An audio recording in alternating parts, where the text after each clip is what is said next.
যুক্তরাষ্ট্রের হিউস্টনে round of 16-এর প্রথম match. মরক্কোর বিপক্ষে কানাডার লড়াই ছিল দেশটির প্রথমবারের মতো কোয়ার্টার ফাইনালের মাইল ফলকের লক্ষ্যে, কিন্তু মরক্কোর পাওয়ার ফুটবলের সামনে 16-এই থামতে হলো সহস্বাগতিকদের।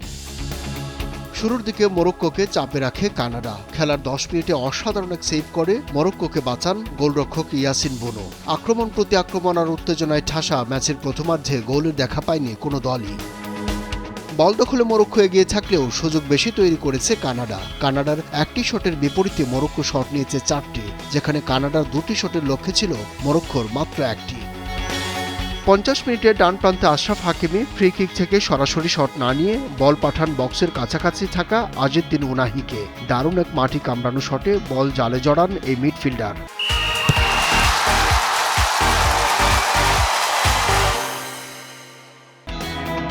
সমতায় ফিরতে মরিয়া কানাডা একসঙ্গে অনেক খেলোয়াড়কে সামনে তুলে আনে, কিন্তু 82 মিনিটে সেই সুযোগই কাজে লাগায় মরক্কো। বল দখলে নিয়ে দ্রুত পাল্টা আক্রমণে ওঠে তারা। দারুণ এক থ্রো পাস গিয়ে পৌঁছায় ব্রাহিম দিয়াজের কাছে। তার বাড়িয়ে দেয়া বলে কোনো ভুল করেনি আজিদ্দিন উনাহি। জোরালো শটে ম্যাচে নিজের দ্বিতীয় গোলটি করেন উনাহি। 2-0 গোলের লিড নেয় আফ্রিকার দেশটি।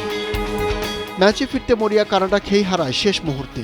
আরও এক গোল হজম করে প্রথমবার রাউন্ড অফ 16 খেলতে আসা দলটি। স্কোর করেন রাহিমি। 3-0 গোলের জয় নিশ্চিত হয় মরক্কানদের। সেই সঙ্গে প্রথম দল হিসেবে কোয়ার্টার ফাইনালে পা রাখল আশরাফ হাকিমির দল। 2022 সালের পর আবারও শীর্ষ 8 নিশ্চিত করল তারা। আব্দুল্লাহ শাফি, সময় সংবাদ।